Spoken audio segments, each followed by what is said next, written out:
ছি ছি ছি, আমি এই দুনিয়ায় নাই বলে আমি মরে গেছি ভেবে তুমি আমার স্ত্রী সন্তানের সাথে এরকম আচরণ করেছো।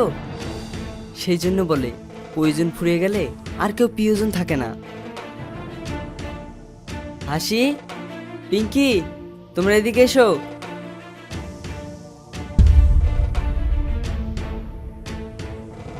বৌমা, আমি স্বপ্নেও ভাবিনি তুমি আমার ভাই হয়ে আমার স্ত্রী সন্তানের সাথে খারাপ আচরণ করবে। ভাই আমার ভুল হয়ে গেছে, তুই আমাকে ক্ষমা করে দে। তুমি যেহেতু আমার ভাই তাই আমি তোমাকে ক্ষমা করে দিচ্ছি, কিন্তু উপরওয়ালা তোমাকে কোনোদিনও ক্ষমা করবে না।